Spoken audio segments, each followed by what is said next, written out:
Thank you for your time. My name is Betula, and this is Shooting from the Hip. Slim, how you doing? Good as always. How are you? Excellent, thanks. So on today's episode of Shooting from the Hip, we're going to discuss human learning, and the Montessori education is going to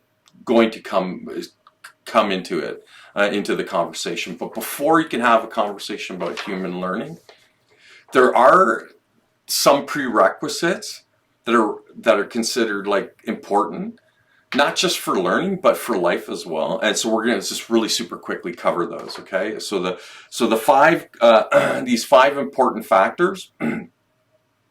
We're just gonna cover all five, and then we're gonna define them all. Okay, so 1 is sleep, 2 is exercise, 3 is regular exposure to sunlight, 4 is nutrition, and 5 is connection and social interactions. Okay, and before we get into human learning, the reason why these are important is that the quality of the learning or the process of learning can be affected by these five in either a positive way or a negative one. So if you're not getting adequate sleep, and we'll start with sleep since it's number 1 on the list. I don't think there's any kind of order to the list. I think that they all kind of weigh in and considered important. So quality rest would be the amount of sleep you get on average per night, right? Whatever amount of sleep allows you, and it's the amount of sleep that allows for you to feel functional in your own individual lives, right? Which can change over time. So sleep, rest is very, very important, right? Because that's when your body does all its self-repair occurs during sleep. So there is some recommended averages in terms of like for different age groups. So for infants, like 4 to 12 months, they're like 16 hours per day, including naps, right? But you expect that because they're infants, right? They're not fully functional,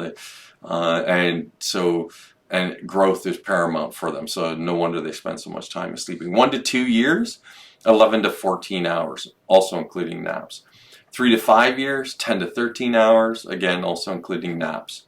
6 to 12 years, 9 to 12 hours per day, not including naps, like just a straight night's sleep, right? And this is the average, right? So remember, there's some outliers out there who can get by on 6 hours a night. So for 13 to 18 years old, it's 8 to 10 hours per day, and adults, 7 to 8 hours a night. So for yourself, how often is there an average for you, like in terms of how often or the amount of sleep you get, say, on average per night? Yeah, 5 hours. Come on, seriously? Yeah, no, it's not good. So then, so how do you, when you wake up, do you feel tired when you're up? I feel functional, but I know I'm not at peak. That's the thing. I fell asleep for 7 hours, and then I wake up, feel groggy. I think it also has to do with like certain cycles. Yeah, it really is tied into it. I've heard it described that for like people up to 18 years, that you let them sleep as much as like, so whatever their personal, whatever they feel like they need to sleep, you just let them sleep. Yeah, because that's so important in terms of development. But you're not 18. Yeah, I would say 8 hours is a really good sweet spot. Yeah, for myself, I can get away with 6, but I consistently get between 7.5 to 8 hours a night, and I typically wake up feeling rested. I don't feel groggy. I don't feel tired. Like when I get up, I'm up. Yeah, I try not to have those 5-hour nights. Like if I'm getting like 7 hours, 8 hours, that's really all I need. There was a time in my life where I was trying to function on like the same thing you were doing, but the amount of stuff that I was doing, I'll be real frank with you, it made me very unpleasant to be around. Very miserable, not good. It was not good. It was a very painful life lesson to the value of like rest and how important it was. I used to say stupid shit like, I'll get all the rest I need when I'm dead, right? And couldn't have been more wrong. I can't stress that enough. Couldn't have been more wrong in my life. And again, you live and learn, right? Like, and now in light of that, now I never shortchange myself on sleep. I always accommodate to make sure that I get that much rest, right? I you know, under unusual circumstances, I can shortchange myself to have a 5 hour night, but I'm only doing it one night. Yeah. Right, and because like for whatever reason you end up unexpectedly having to do something, and it goes late into the night, and then you have to be somewhere early the next day. I can do that once and get away with it and be completely fine the next day.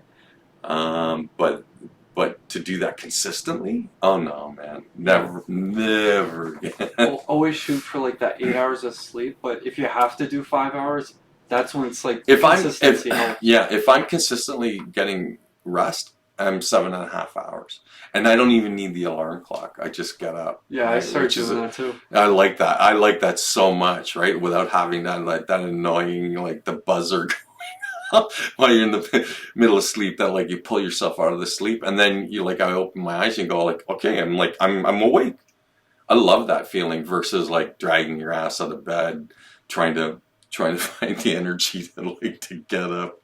Okay, so I think we've successfully covered number one and the value of sleep, right? Because remember, the primary function of sleep is for not just for rest, but for your body's ability to recover and your mind's ability to recover, right? Really important. At least that's as little as we know about it. That's what they've been able to determine. So let's move on to exercise. So exercise, it has to be defined as like some kind of vigorous activity that actually elevates your heart rate, right? So that's how we'll define it. So people who like go, well, I walk like an hour a day. It's really about like spiking your heart rate, right?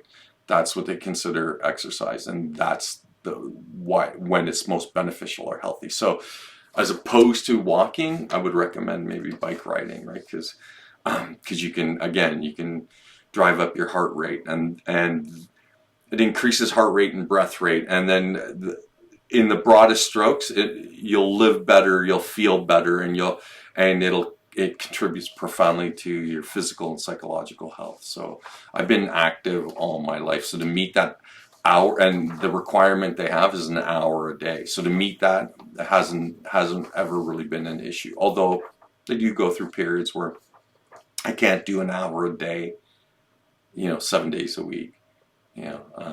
But I figure like that if you're on the average of doing that, so if you're doing, say for example, that you're doing like an hour plus, 5 days a week, you're probably okay, you're probably covered.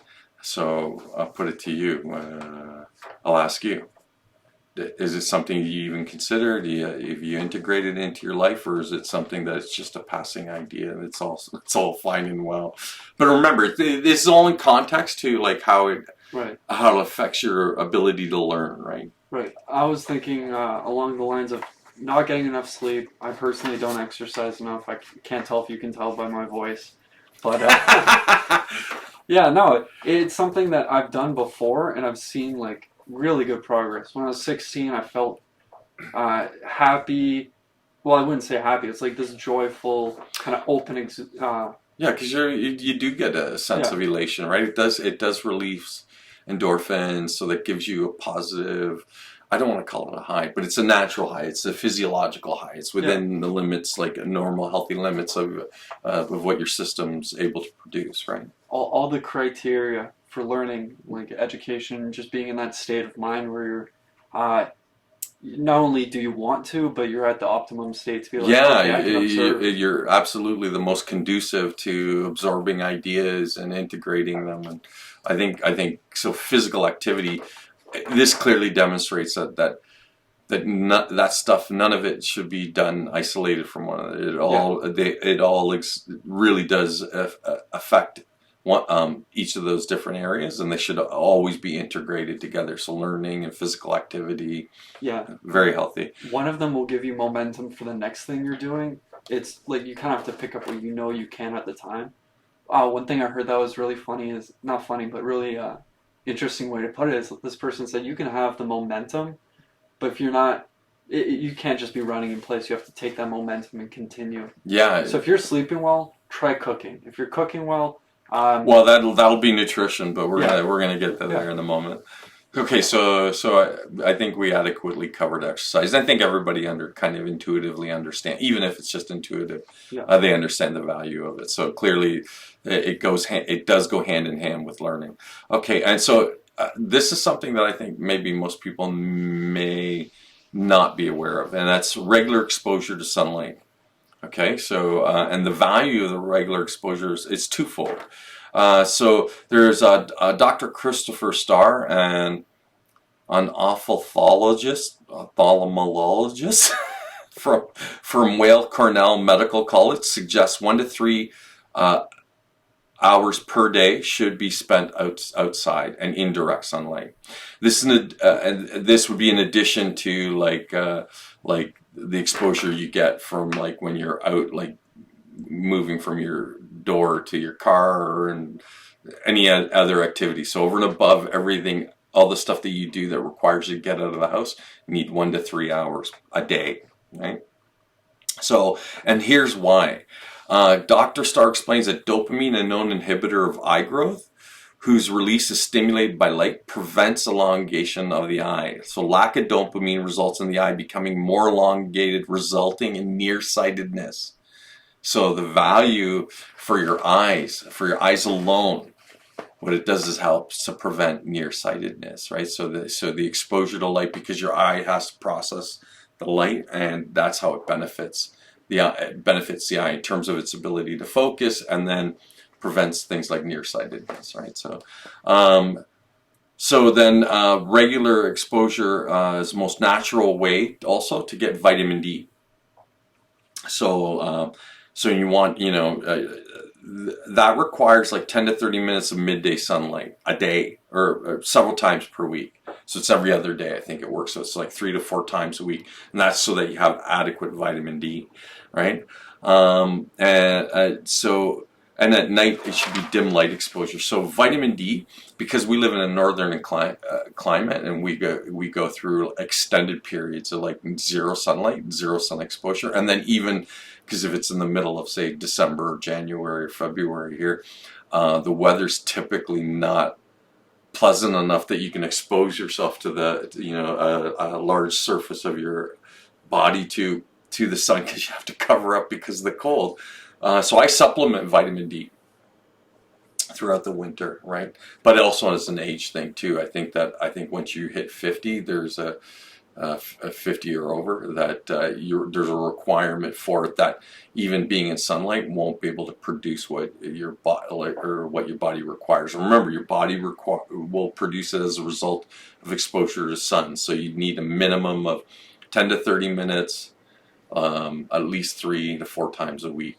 And then, because I think it's good for once you have a 30-minute exposure, you're good for like 48 hours, right? In terms of like your body producing the vitamin D that it requires. And why is vitamin D important? It makes your immune system more robust. So again, something to remember. So in the dead of winter, and especially for us living in northern climates, very commonly people get colds. And so as a way to fend off the colds, so you have all sorts of people taking all sorts of supplementation like vitamin C and stuff like that. But vitamin D is the one that makes your immune system more robust and able to fend off viruses and the cold viruses and that sort of thing. So it's just something to bear in mind. So anybody listening to this, and you live in a northern climate, or a climate where you don't get consistent light exposure, or say you live in a climate like that but you're a night owl and you don't consistently get sun exposure, you might want to consider supplementing vitamin D. I highly recommend it. So, and again, all of this, it contributes to the nearsightedness and stuff like that. You can see where that it's a kind of a practical way to sort of enhance your ability to learn, because they're not required these things, right? So has that been your experience? Have you experienced that at all, what I'm talking about? I mean, Yeah, no, there's so many things that come associated with getting enough sunlight. Summer is always a better time of year for people that have a hard time getting sunlight during the winter. If you think about like oh, that's not the right word. I was gonna say something else, but seasonal depression. Yeah, Huge. seasonal affect disorder, I think is what you're referring to. Yeah, so it's kind of common for people who don't get consistent regular light exposure. So then there's a clear psychological benefit to being outside on a sunny day, right? Especially when the weather's pleasant and you're not wearing multiple layers of clothes. You're able to just sort of meander through the day and be outside and just enjoy. Everything seems it's only the perception, but psychologically everything seems better. All right, even when you're feeling shitty on a sunny day, it feels pretty good to feel shitty on a sunny day. Like Yeah, there's nutrition in the air, and you're just like taking it all in. right, right. So again, you can see where that elevated kind of like spirit, and it's also it might be a matter of perception, but this still has the profound effect on your physical health. So, and that will have an effect on your ability to learn. All right.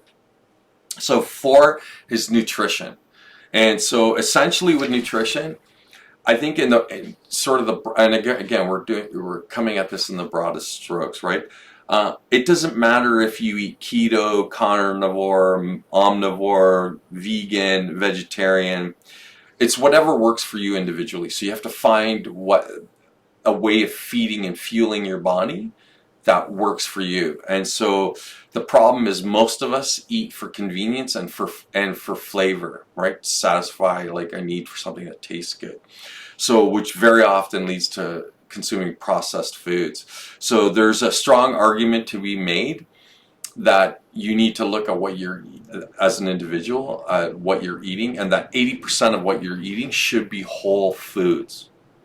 And then just to make life, bearable, you want to have ice cream, slice of pizza, a burger, stuff. That should represent 20% of your food intake, because all that stuff is not exactly ideal for your health. The problem is, particularly in North America, we have an excessive amount of carbs available to us, and of course they're all super great tasting because they're all saturated in sugar, right? So as a general guideline, 80% of your food should be whole food, so that fresh meats of some kind, or you don't have to. If that doesn't work within your sensibilities, then you can't be surviving on Pop-Tarts and pasta. You need to have especially for vegans and vegetarians, that you can get really good plant protein sources that are naturally occurring. So things like mushrooms and stuff. So you need to integrate those regularly into your diet. So that would be a whole food, stuff like that. So does that make sense? Yeah, it makes a lot of sense. When you're saying 20%, are you saying like a cheat day? Or? Yeah, no. Well, it's just that if your overall consumption, you could even for the day, your overall consumption, 80% of whatever food intake you have in the course of a single day should be whole foods. So that doesn't mean that you can't treat yourself to something, but it should be the minority. You shouldn't be getting by on chocolate bars, right? I find it funny. So many people have sugary cereal or these things for breakfast. There might be alternatives that feel better, and then later on in the day or an afternoon, night, you have your snacks. Yeah. So if you're gonna have a sugar crash, have it later.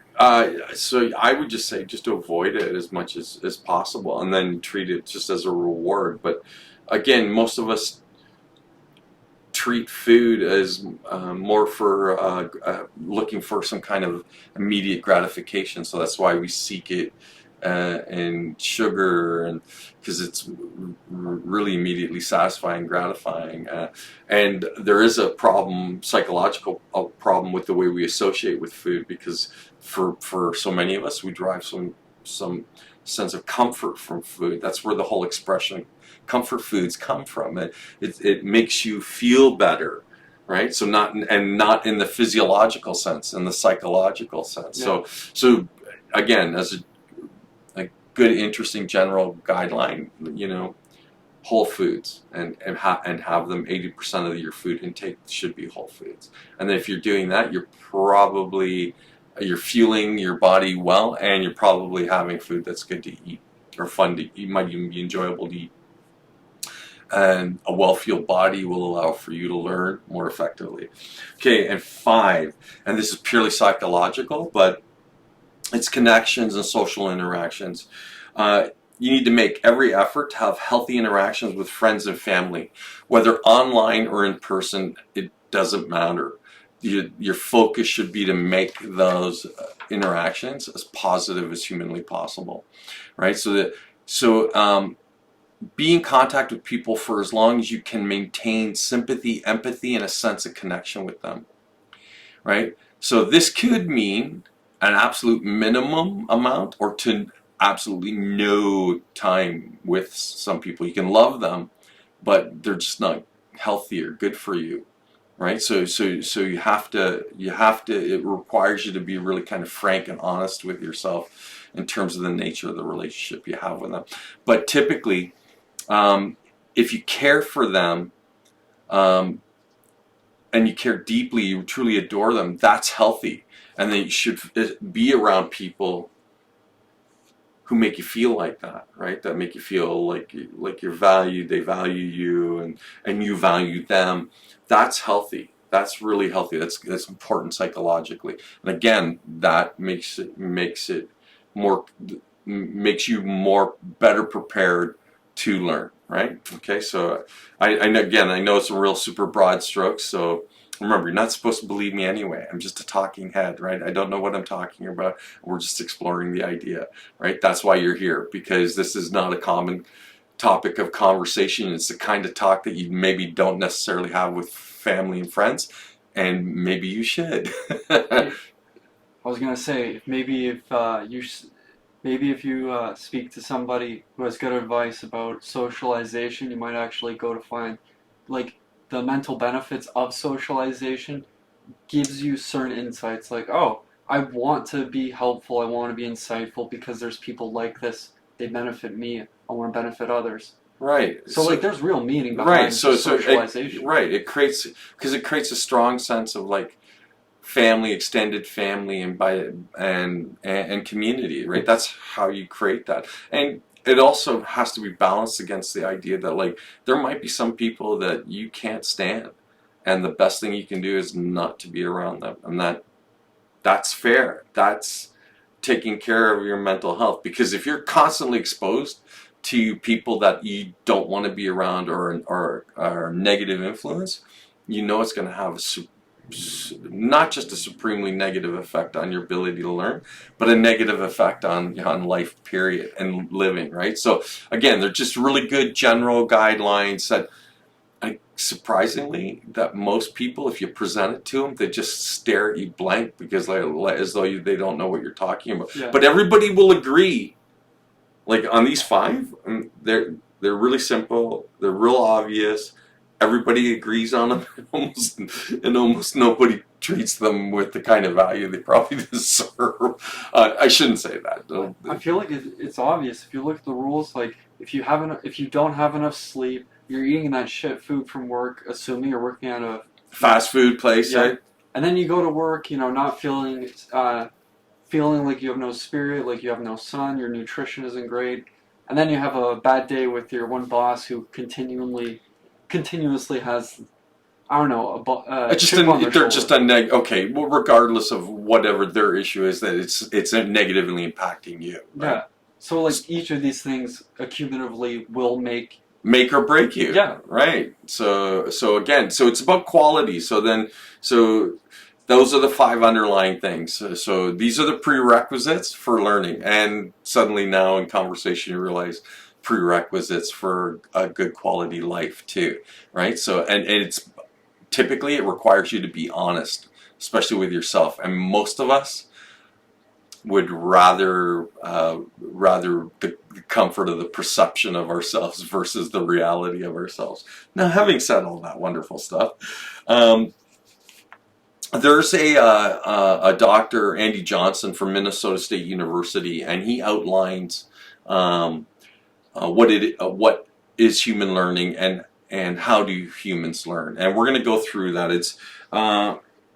it's not overly lengthy, but it's some interesting stuff. So I'm gonna read a section, and then we can talk about the section. Okay, so humans are have a natural inclination to learn, and the learning is assigning meaning to things, to construct meaning out of what is happening around you. So it's part knowledge and part experience, right? So that it's the marriage of your personal knowledge and the knowledge that you gain as a result of like reading and say writing or exchange of information with people, and then your experience. It's the integration of those two. So our minds naturally seek order out of chaos. We're trying to make sense of stuff, and so when we're presented with something that may at the surface seem chaotic, we will keep looking at it because we're predisposed to try to make sense of the world around us and reality, right? So again, it's our natural inclination to do this. We're kind of predisposed to wanting to do this. So it does of course. It's a natural product of what we are, right? And knowledge is essential to learning and perception, right? And so what's perception? Perception is the way you're interpreting things, and then you project on them based on what you know, right? So ambiguity of the outside world, we project on the unknown, attempting to understand and make sense of experience and environment. So whenever there's gaps in what we're experiencing where we don't know, that's where we use knowledge to fill in the gaps, and we'll project and make leaps in reason to try and make sense of something. Again, all for the purposes of making sense. That's why we learn, because we're trying to, again, understand ourselves and what we're confronted with. So it's experience and knowledge that we're using to try and make sense of the world that we're experiencing, right? And so perception of product of mind, not what we see with our eyes necessarily. Our eyes are receptors, actually parts of our nervous system that are like external, right? And so we use them heavily to scan our outside world, and then our brain interprets what we're seeing, right? So there is something of a filtration going through, right? So what you're seeing and then what you think you're seeing aren't necessarily the same thing, right? So, but again, we have a heavy reliance on knowledge to perceive what's going on around us, because that's how we fill in the voids of where we don't know, where something doesn't make sense. So then our need to make sense puts us in a place where now suddenly that's what we're doing. We're filling out the void of our shortage in our understanding or our knowledge, right? Okay, so that kind of I think kind of describes, as humans, why we do it. We're trying to create a relationship with our natural surroundings. So and the relationship is psychological. It's our mind. We're trying to understand where we physically are in relationship to the physical environment that we're in and the things that are occurring within that physical environment. Hope that's not confusing. It wasn't confusing for me. I think it's interesting that we project, like you say, what we've learned. I guess we have this problem-solving method where we envision the world as we see it. We try to break it apart. If we can understand it, we'll apply methods we had before to it. Well, we seek order, right, in the chaos of reality. So, and here's the thing: we're predisposed to seeking order, but order within the universe at large, the scope is so radically different that we might not be able to perceive it. So then we fill in the voids with whatever will sort of ease that need for it to make sense, right? I've heard that happen for a few things. Like there's, I think it's a type of pink that doesn't exist. It's just it's an illusion of some sort. I never quite got that. I'm not even sure what are you talking about. Yeah. Okay. Huge tangent. Okay, it's okay. That's okay. But if we have to fill in these holes where we don't necessarily have any structured ideas, like nothing we're too familiar with.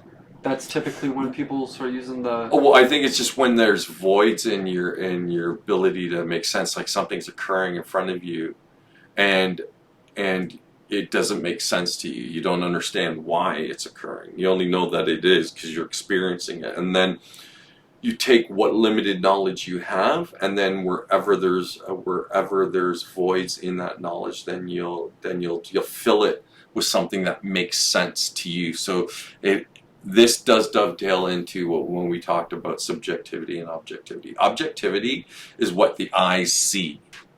Subjectivity is how your brain interprets what your eyes are seeing. Sorry, rather your mind, not your brain. Right? Your brain actually sees what's actually occurring, and why there's value in suspending your subjective view of things and then trying to adopt primarily an objective view.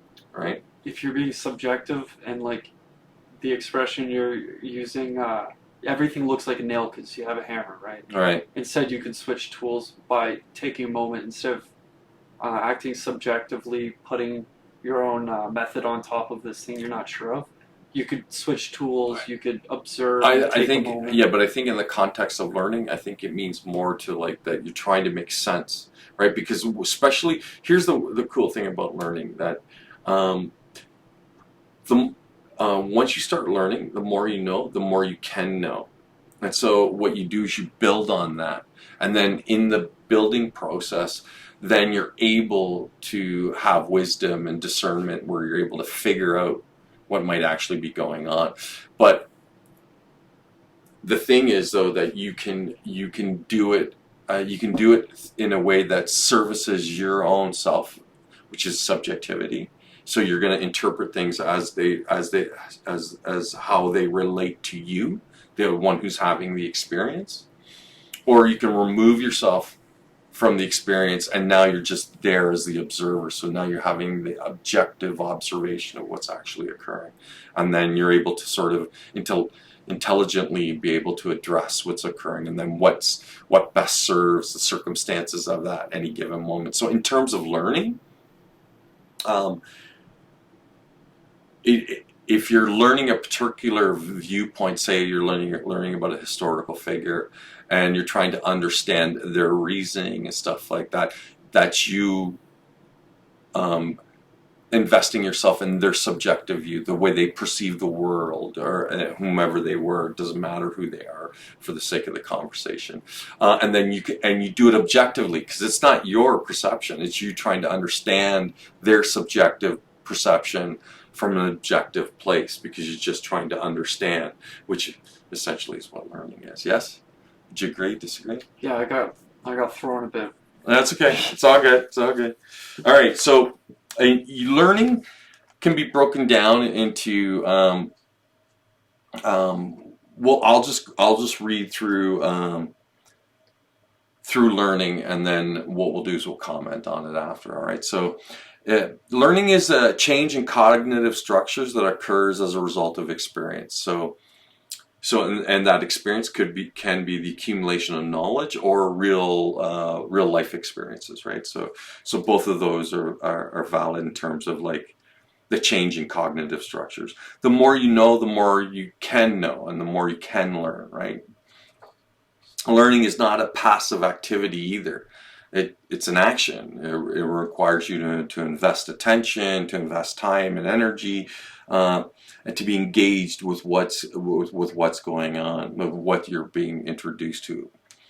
And learning is the act of making connections between experience and knowledge. So when you're learning about something, you try to connect it to you learn it more effectively when you connect it to your own experiences and the already existing body of knowledge. So building on learning means, think of it in terms of like layers, that with every new layer of knowledge and learning, then you're able to create another layer.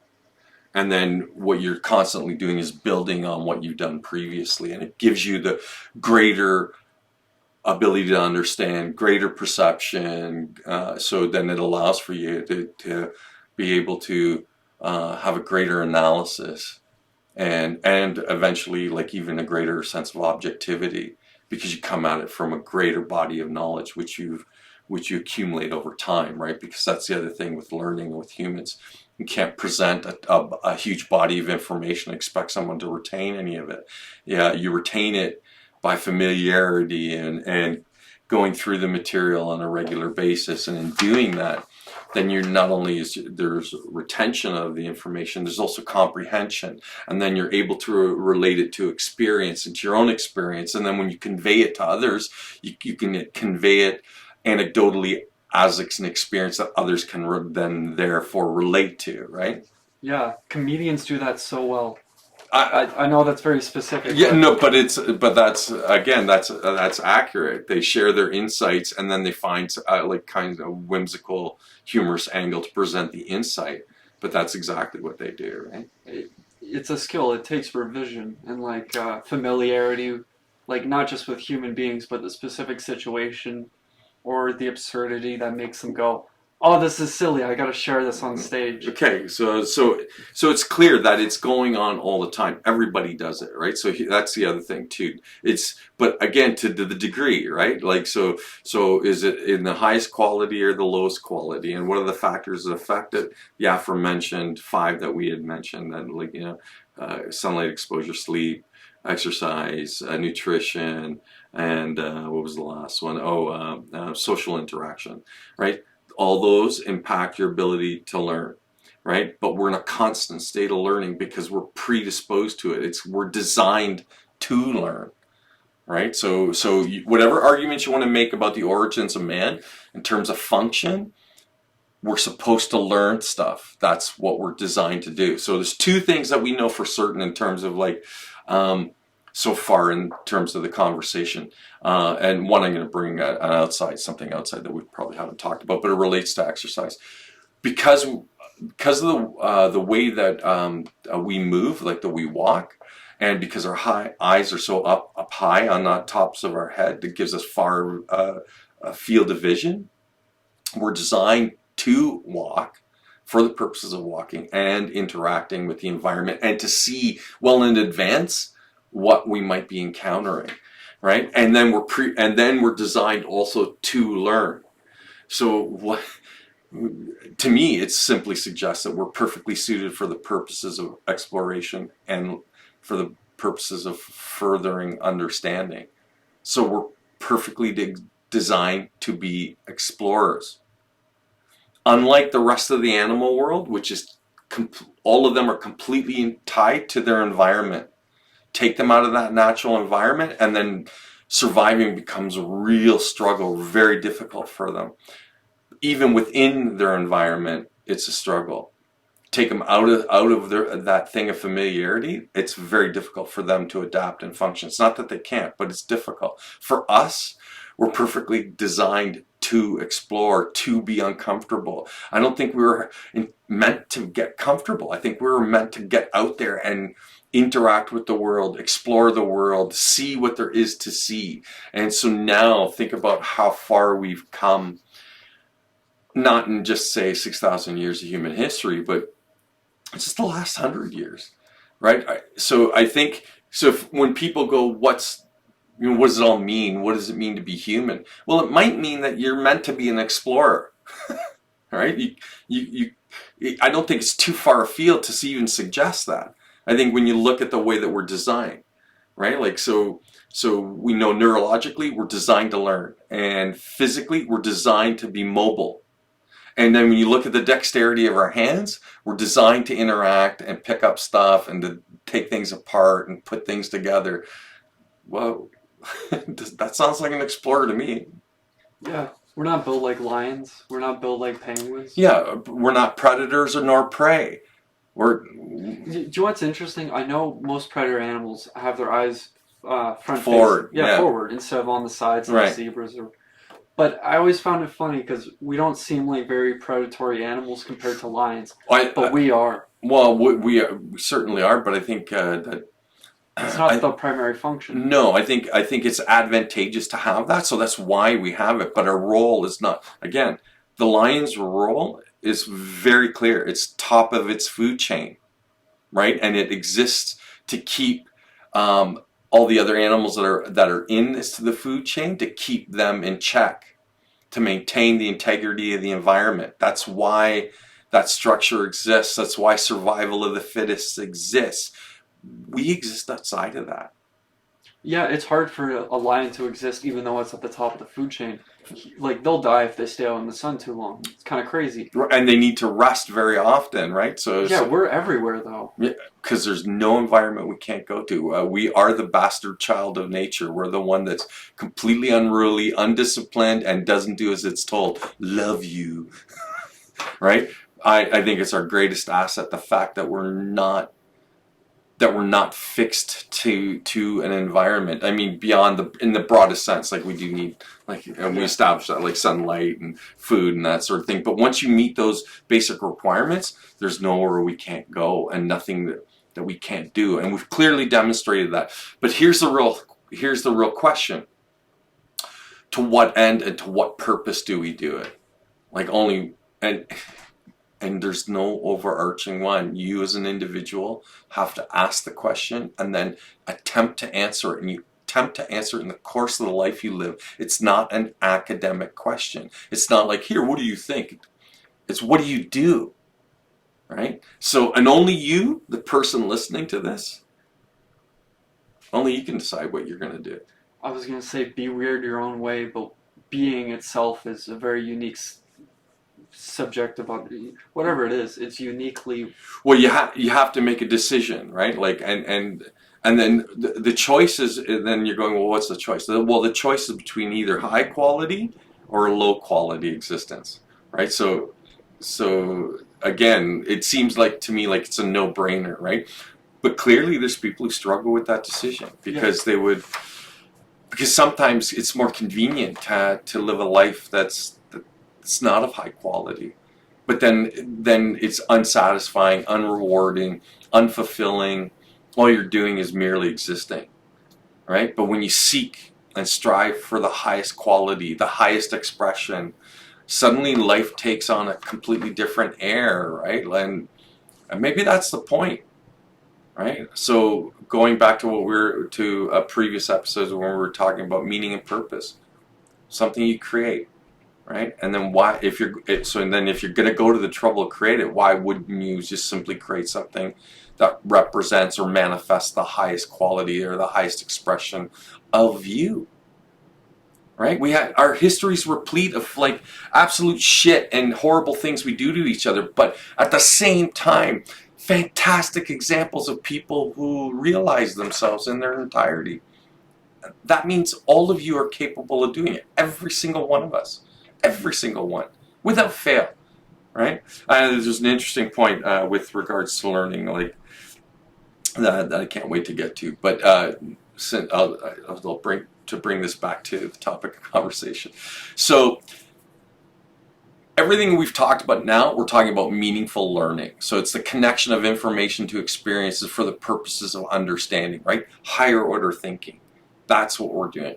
Now, when you think of typical education or high school education, I don't know how much that is a part of it, right? And from what I hear anecdotally, it's becoming less and less, and it's leaning more towards rote learning. Now, rote learning is pure memorization. You're disconnected from the information. It's out of context.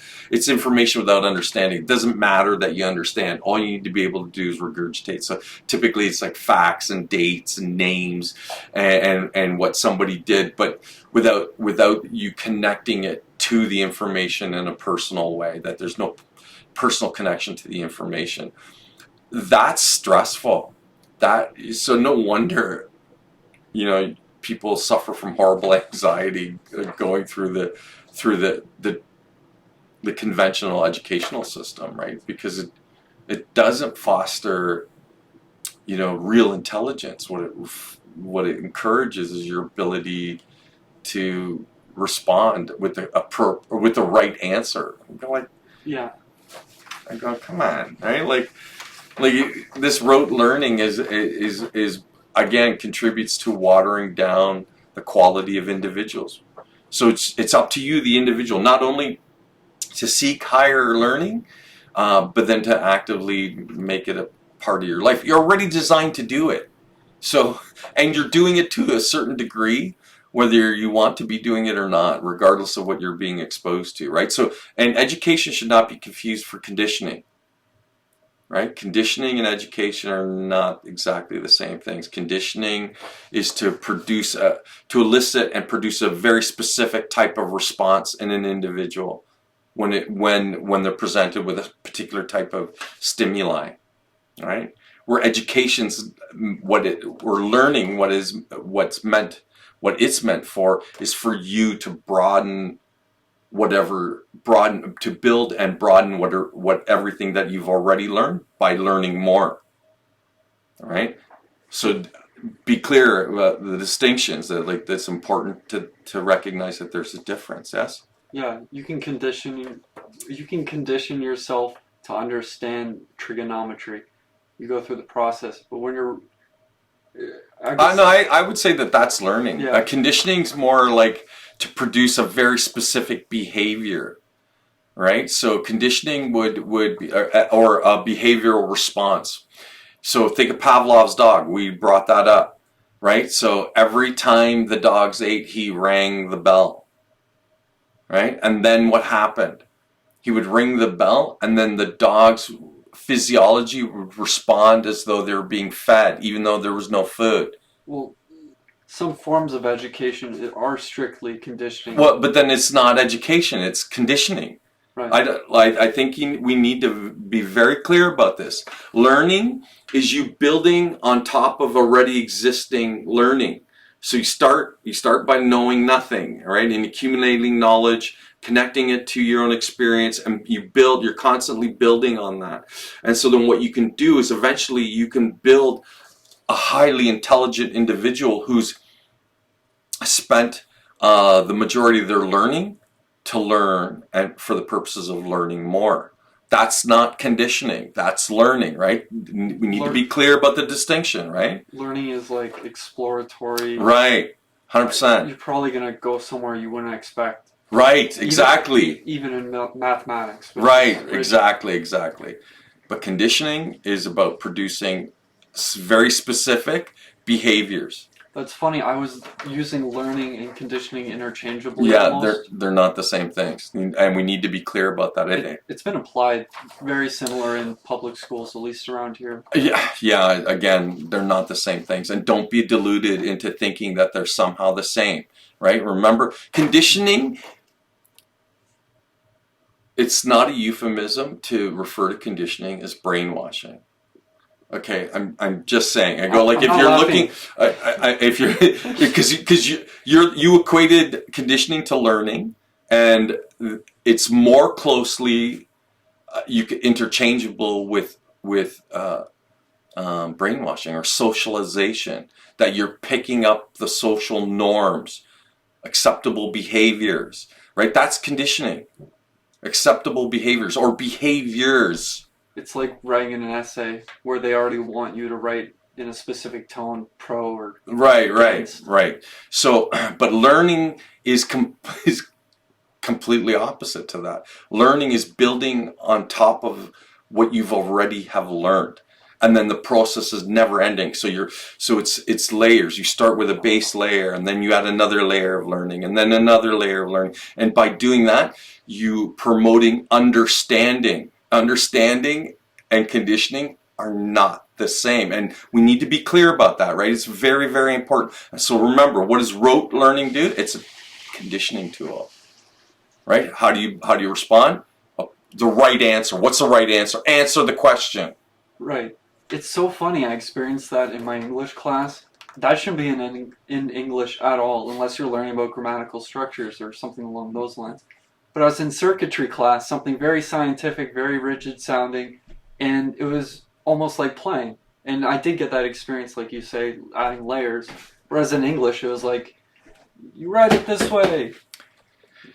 Well, so there you go. So then that's more akin to conditioning. So you know that within education, then learning is going on, but also conditioning is going on. And again, remember, you can interchangeably say, teaching social norms for behavioral purposes. It's another way of saying brainwashing. I'm sorry, right? But that's not, in terms of language, that's not, they're more closely related than to say that conditioning is somehow parallels or it can be defined as learning. Conditioning is not learning. Conditioning is programming. It's teaching you to do something very specifically, whereas learning is exploratory, and it requires you to be curious and to challenge what you think you already know, right? So remember, that's the difference between meaningful learning and rote learning, right? If I had a meaningful class on English, I would probably look into these words and start to realize, oh, there's a good reason why we distinct between the two. Yeah. But there's so many distinctions people don't make because it's not part of the common lexicon of conversation. We Yes.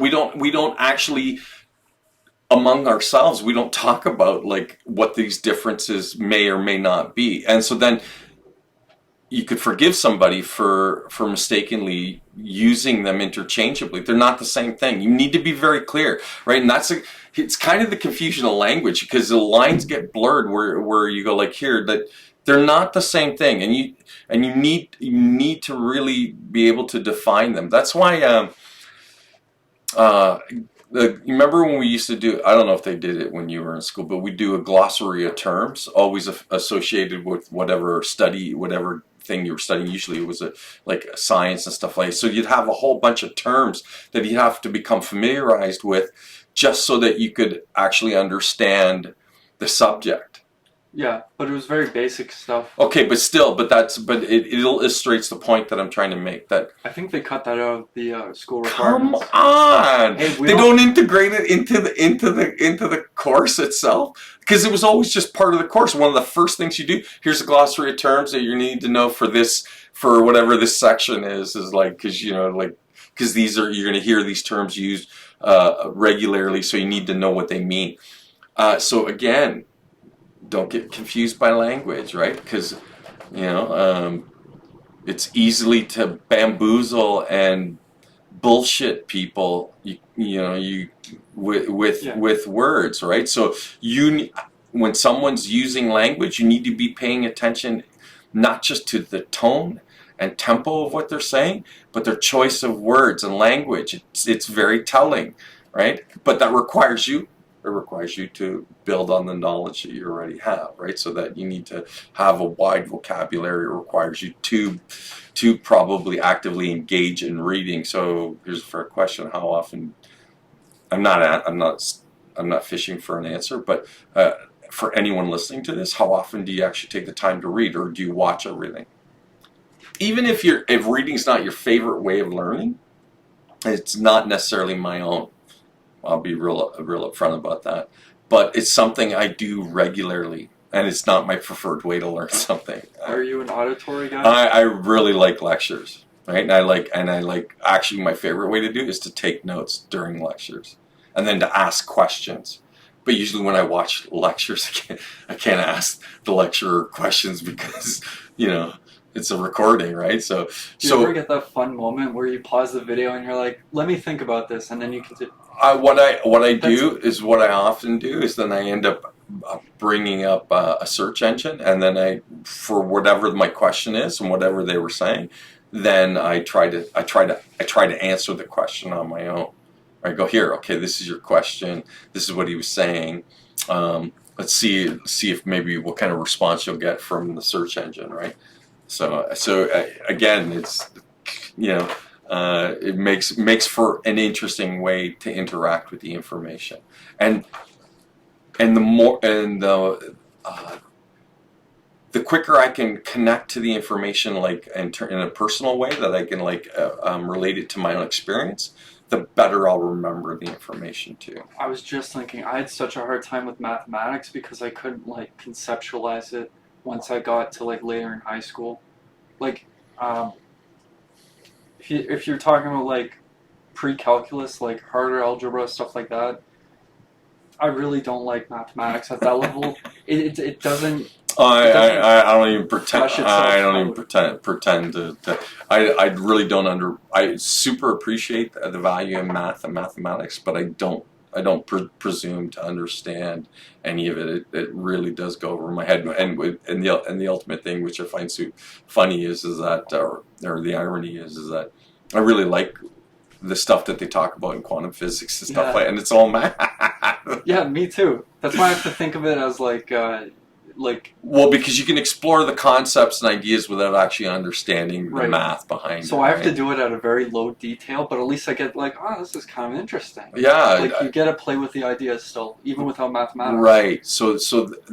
Therefore, like since all that information is available to the individual, you have the ability then to explore really complex ideas that are outside of what you're comfortable with, but you can conceptualize, internalize the basic ideas and themes behind them. You don't have to understand some of the complexities to appreciate the value of what that particular body of knowledge might be. So it speaks to like why you should just allow yourself to explore information, right? It's learning, right? So you're already designed to do it. So it's completely within the context of what you're capable of doing. You're supposed to do it, so you should be doing it all the time.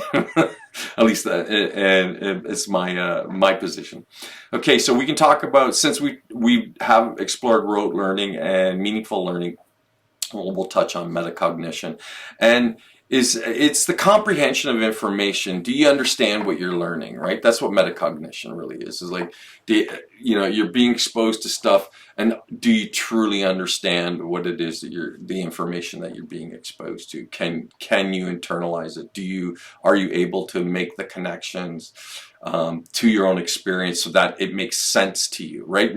Again, remember, we're predisposed. The reason why we do all this stuff is because we're predisposed to try and make sense out of order out of chaos. We're trying to make sense of the world that we find ourselves interacting in, and make sense of ourselves, right? So then, to a degree, then, could you say then that we create our own reality? That how much of reality is like, because if we come at it subjectively and you do it as entirely as a perception, and then things like conditioning are added in there, then is reality then just a creation of your perception? I wanted to bring something up a couple of minutes ago, and it's like when you're feeling neurotic or you're conditioning yourself with these bad thoughts of, oh, it's going to be a poor, rainy day, it's going to be awful. You're conditioning yourself to feel bad. You're expecting as soon as you're exposed to clouds and rain. But I heard this from somebody, can't say who it was, don't know who it was. They said, how was it? Don't have a good day, make a good day. Well, okay. So then we create our own reality. But I'll take it a step further. So what the brain doesn't replicate reality; it interprets what reality, or like based on what the feedback it's getting or the data input from its five senses. Right. So then your psychological conditioning will now also add a filter on top of what you're perceiving.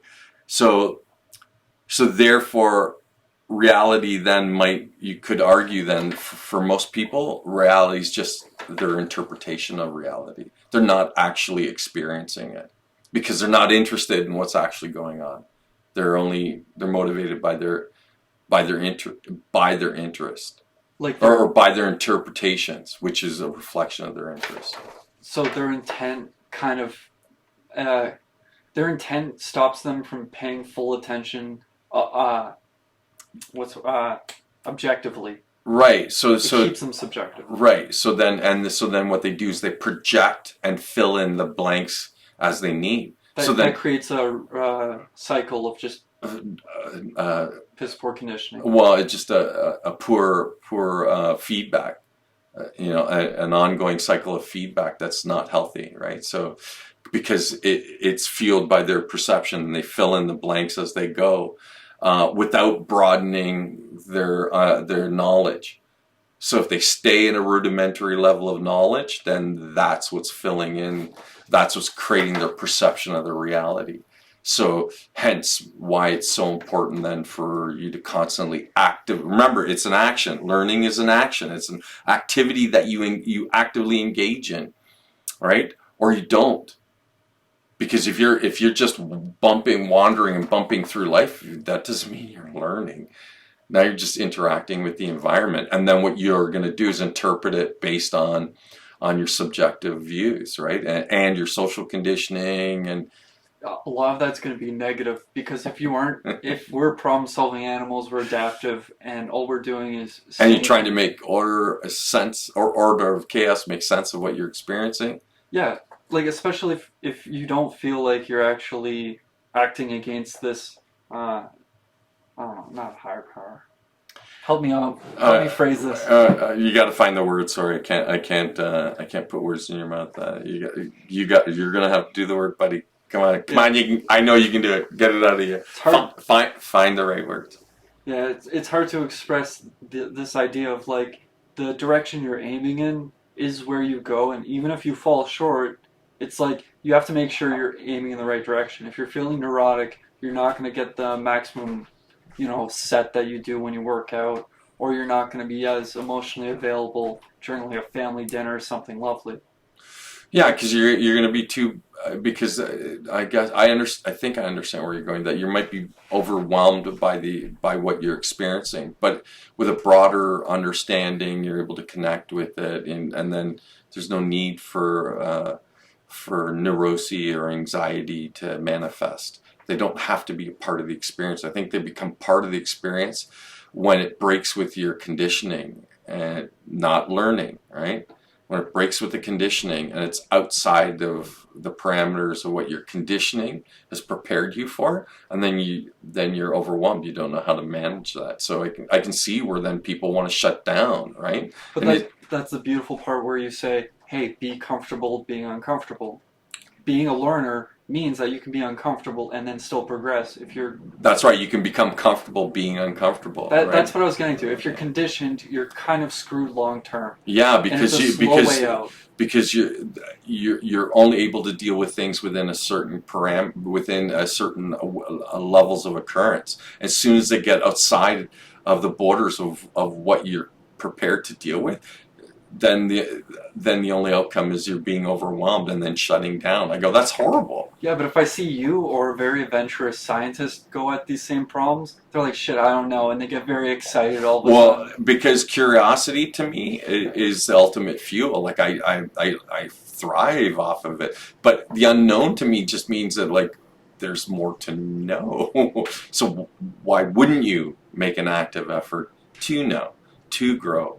All the information that you'll ever require is at your fingertips. So you don't get the excuse going, well, I can't afford an education. You don't need to go to institutions of higher learning.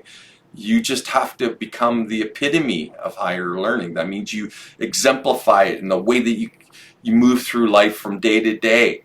And in doing that, then guess what? Self-actualization, self-realization are byproducts of that, you actively doing all that stuff, right?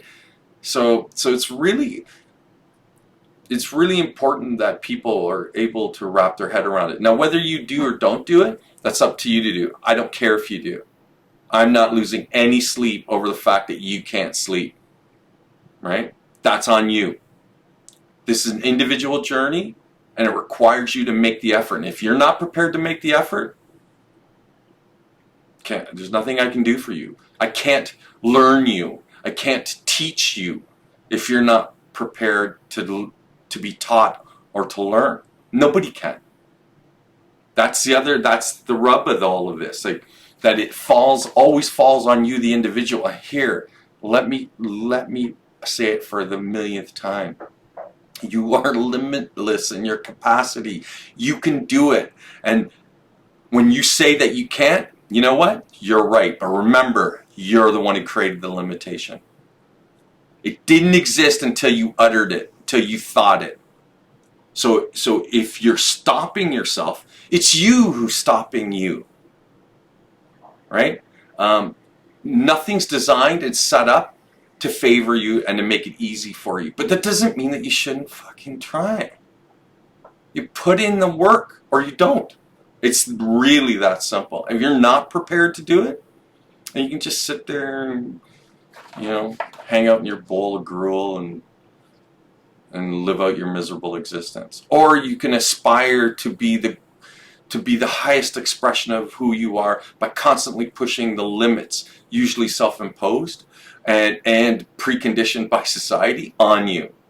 Sorry, but that's the reality of it. Right? You have the power to do it. It took me most of my adult life to figure that out. So I'm just living it now. And again, I'm sharing it. Shouldn't believe me. You should figure this out for yourself. Don't listen to a damn thing I'm saying. Right? That it is entirely on you. Right? So you live your life as best as you can. And if you think the best that you can is just forever to be drowned by your experiences, and that's it. That's the best you can. I'm sorry. I hate to see that in people, but I can't spend my life. None of us can spend our lives trying to do it for somebody else. Certainly help you. I'll always lend you a helping hand. I'll always offer a helping hand. But there's a lot of people who they don't want it. They just want it ready-made, laid out at their feet, done for them. That's conditioning. That's the expectation as a result of conditioning. That's not learning. Learning means going through the struggle, figuring it out, and applying yourself. Right? That's why learning's so important. And here's the crazy thing. It's what you're designed to do. And you want to turn your nose up to it? You want to ignore it? Again, choices you made. Choices the individual makes for themselves. So it's hard for me to feel sorry for you because you chose to fucking live in squalor. Like that like you don't like the shit of your life, then change your life. Do whatever you need to do. Yes, it's not going to be easy, but it'll be worthwhile. It'll be worth everything that you put into it to get your ass to wherever it is you think you need to go. But you got to figure that out. And that's all this is. This is just a way to explore these ideas and then ask the question, is there any way that you can do this for yourself? And the answer is yes, of course. But will it be costly? Yes, of course. None of it's easy. So if you're looking for an easy out, there isn't any. So the sooner you accept that, the easier it'll be to move on with what you need to do. And guess what? You should be prepared to fail. I failed so much of my life. But all of that failure only created opportunity to do more and provided great insights. So,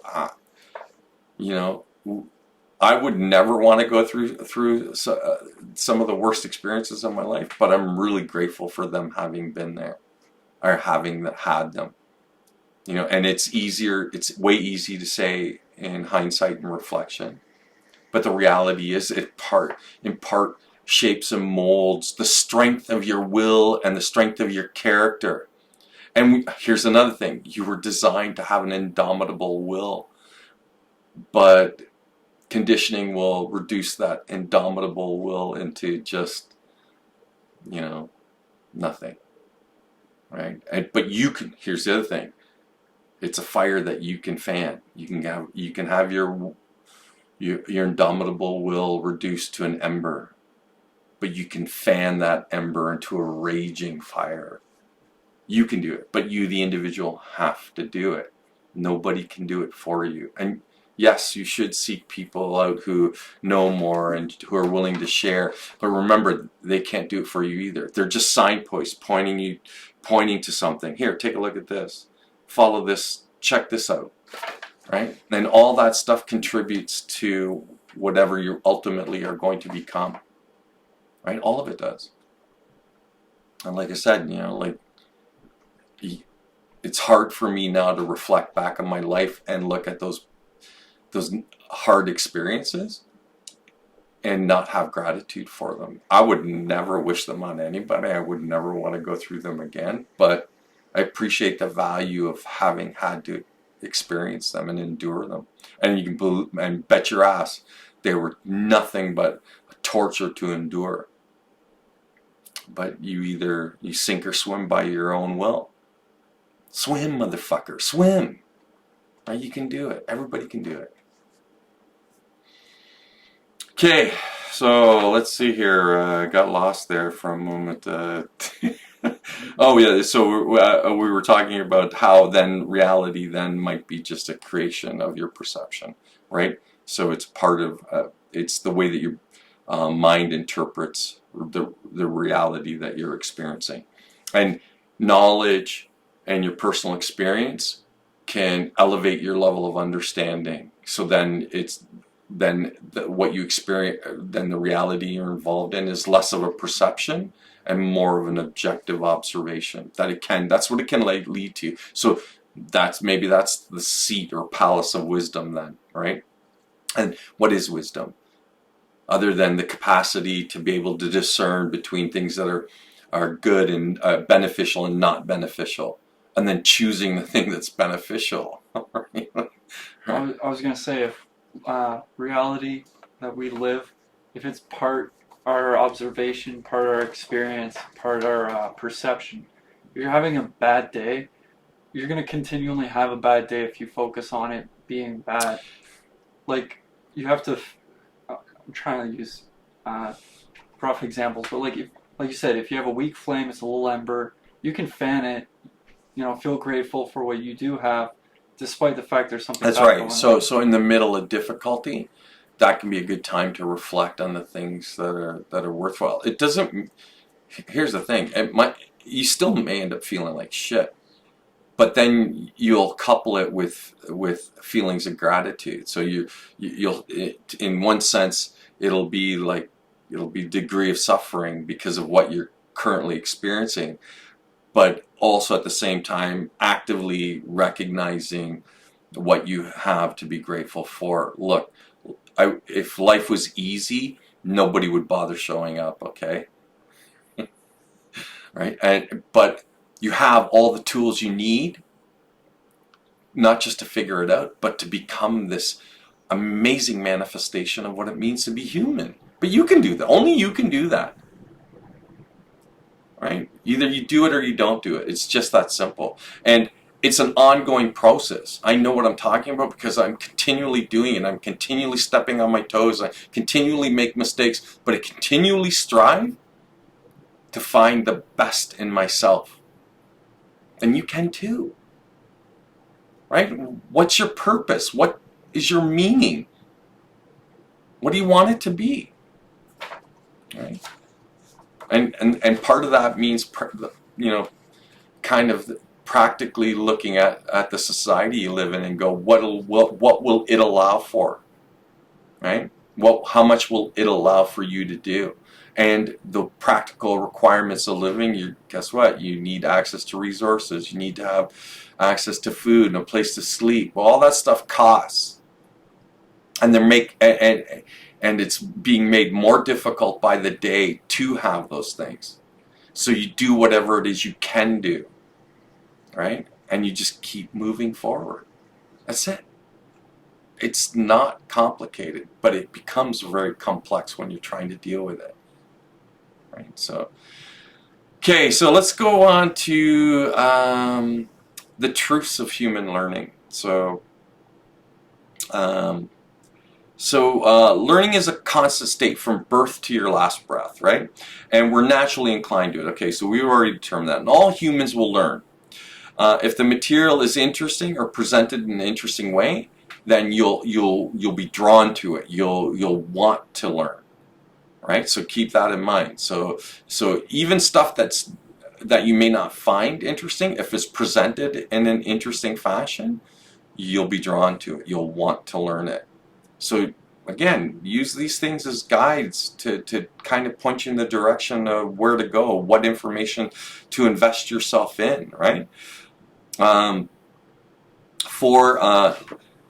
Human learning is cyclical, it's not linear. That means that you have to constantly familiarize yourself with the information, right? Because that's how you grow as a human being. It's by It's not exposing yourself once to the information. We don't retain it like that. We're not computers, or our memory isn't as perfect as a computer's memory.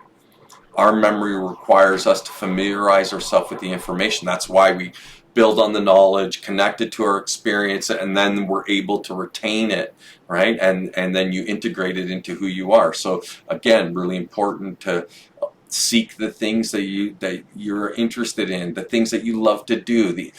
You start there and you just build on top of those things, right? So the cyclical learning means you need to connect things and revisit the information and become familiar with the material to lead to higher levels of understanding. Remember, it's always ultimately about achieving, pushing the limits of what you can do. And you're designed to do that, to build on top of everything that you've already done, right?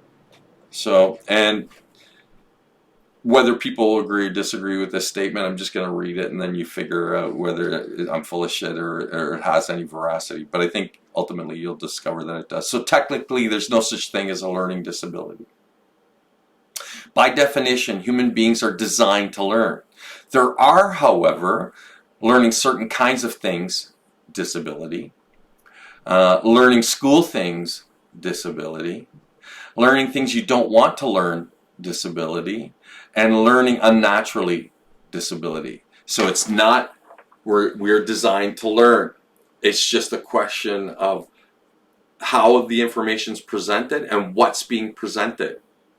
So if you're being force fed shit, nobody should be surprised in the fact that that nobody wants to participate. Why would you want to participate? Right? So it's really important to factor that in.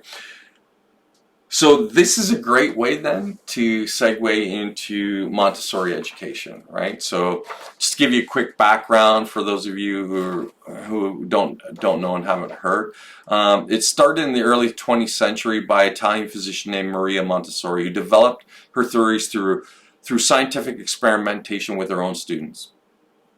It involves children's natural interests and activities that rather than like a formal teaching method, right? So Montessori classrooms place an emphasis on hands-on learning and developing real-world skills. So it's the marriage of knowledge and experience, right? That's what they're doing. So they capitalize on the fact that that's how you naturally learn. Right? So it emphasizes independence and it views children as naturally eager for knowledge and capable of initiating learning in a sufficiently supportive and well-prepared learning environment. It discourages some conventional measures of achievement, such as grades and tests. So I know somebody who's a teacher, and they're an art teacher who services the needs of multiple school systems, and she will tell you herself, as soon as you're dealing with children who are educated in the Montessori method, they're far more receptive, far more attentive, and way easier to deal with than any other children. That's funny, not in a positive way, but it's funny to see the difference. It's tragic. That's a fucking crime. Yeah. Right? Like, that's bullshit. You can't say enough negative things about forcing our children into that. It brings out the worst in who they are. And what was education for? Right. Well, then what's it for? I don't want to foster the worst in my child. I have 2 children, and I've spent most of their childhood helping them manage all the anxieties and stressors of the demands of their education. I'll put this right out there. There's an inclination for parents to diagnose their kids, because not only is it popular to be part of the out crowd, it's also parents don't want to help their kids learn these things and admit that they're bringing their kids to schools where they're essentially I wouldn't say desocialized. They're socialized to something that, as parents, they wouldn't respect.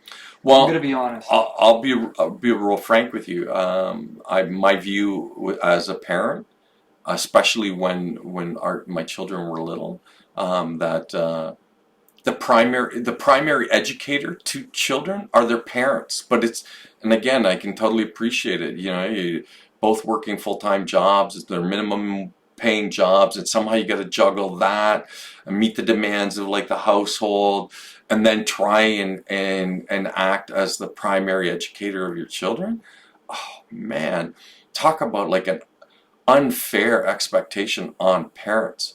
One, two, the result is that it creates a poor quality education for the children.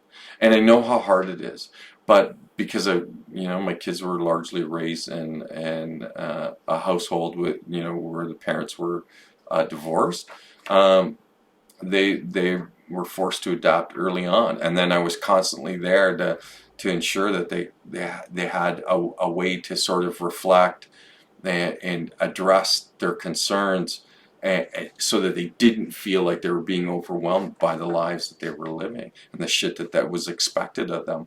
And that was me taking the role as primary educator very seriously. I put their needs first. Now, having said that, it was easy for me to do because now instead of two parents raising kids, there's three parents, right? So it is what it is. And we have to, as parents, you have to make an active effort to at least be there for your children, even if the only thing you can offer them is a supportive word of of encouragement. That makes a huge difference. But just be there, right? So anyway, and I think the focus on grades and testing and all this shit so that you can further your education to get a better education, all for the purposes of getting a job, is to call it ridiculous is just, wow, it understates the stupidity of it.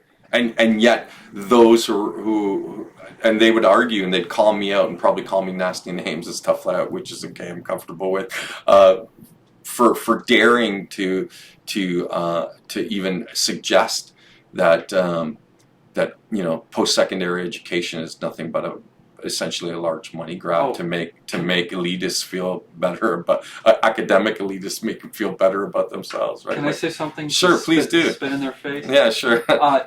Education is awesome if you can enjoy it. I've seen a lot of people in high school, college, they loved being educated. They loved just spending the time learning. But there's like this huge epidemic of people who think they're disabled, who think they're not good enough to be anything. See, that's like horrible. No, it gets worse.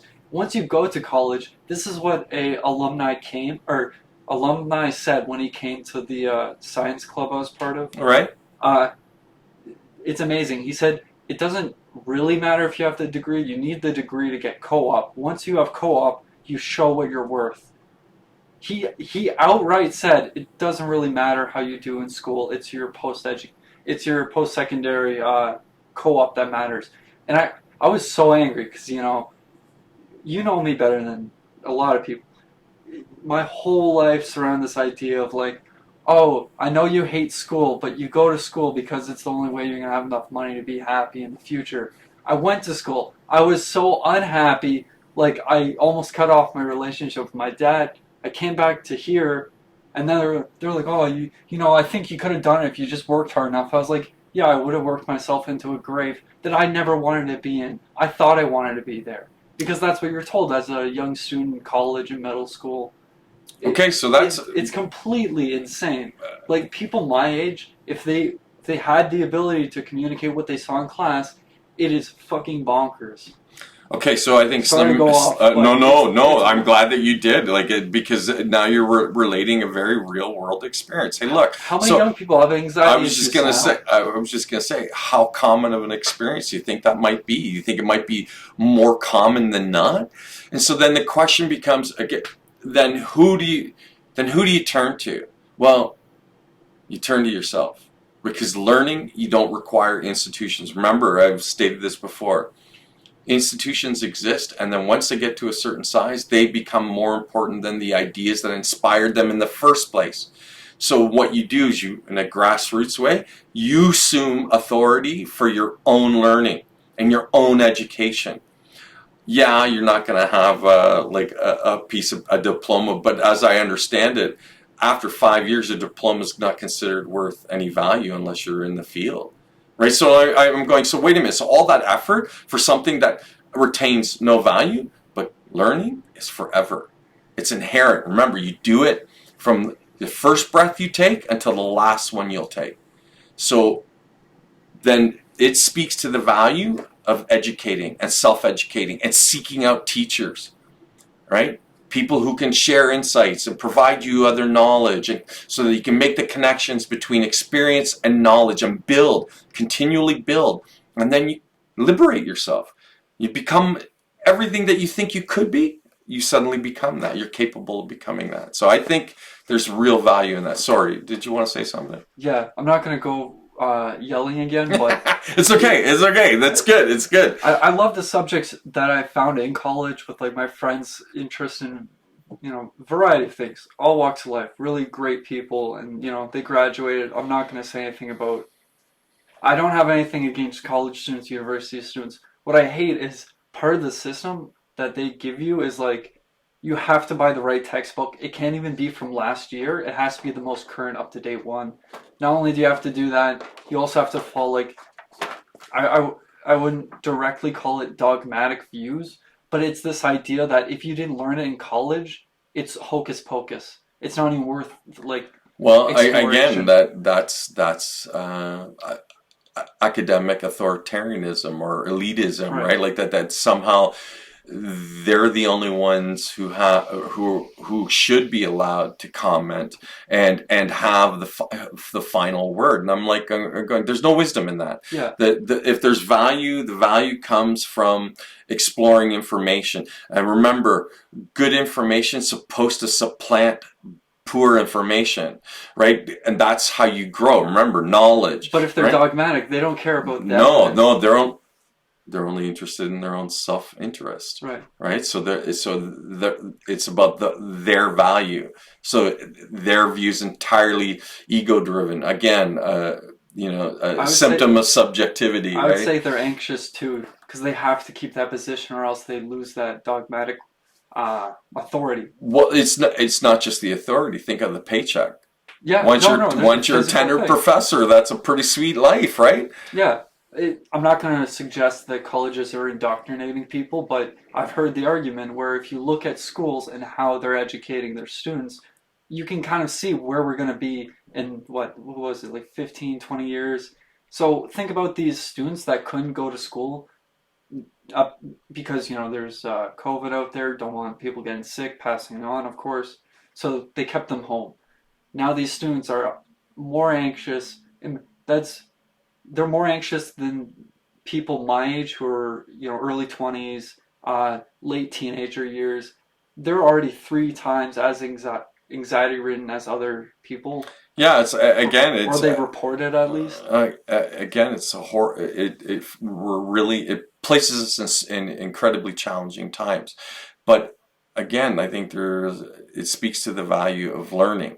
So Yeah, it doesn't matter where you learn, but you have to uh, reiterate it. It's an action. That means you have to have the intention and the attention to do it, right? And only you can do it, and that requires you to be disciplined, and and I can appreciate how now hearing that it just compounds people's anxiety. But yeah, no, remember, it's just a sense of being overwhelmed by what you're confronted with.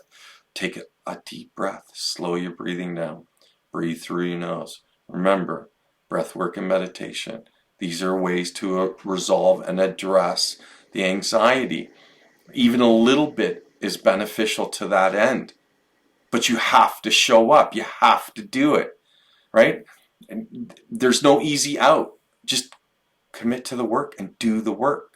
And I swear to you, it will lead to where you need to go. It's not a euphemism to say that endless performance iccatas on my part and the complete investing myself completely into breath work and meditation saved my life, right? So I'm not talking about this as somebody who doesn't know what you might be experiencing. I know entirely what you are experiencing, but you are the answer. just as you are the problem. But you have to be willing to do the work. Nobody can do it for you, right? And we've tried to illustrate that how and why. So it's really on you. But you can do it. All of you can do it. All two of you listening to this right now. Okay, so the last thing I'd like to say about the method of Montessori education, the model is based on human development, right? So this is what we're really talking about. So learning, you're predisposed to it. So we're talking about developing your own humanity. You take responsibility for it. You step into the role of the teacher and the student. And then you seek out other teachers to help you with your shortfalls and what you know, right? And then you build a body of knowledge. And you build it on the things that you're most interested by. That'll give you direction. But you got to figure out what it is you're most interested by and then commit to it. Then go and do it. And do it to the best of your ability. And continually do it. And then eventually it leads somewhere. If only to a place where you can feel sense of satisfaction, peace, no longer overwhelmed by anxiety. That in itself is its own reward. You know, you can do it, right? So the educational style operates abiding by two beliefs. That psychological self-construction in children and developing adults occurs through environmental interactions, and that children have an innate path of psychological development. Based on our observations, Montessori believed that children who are at the liberty to choose and act freely within an environment prepared according to her model would act spontaneously for optimum development. You don't need the school to do it. You can optimize your own development. That's ultimately what we're talking about. And you're born to do it. You're born to learn. Just figure out how to do it, right? You can do it, every one of you. Don't let yourself get in your way. I think that's about enough. So I'd just like to say, I'd like to finish up by saying, place all your effort in becoming a renegade, individualist, humanist, critical, objective thinker. Question everything, including yourself, especially yourself. Thank you. Have a good night.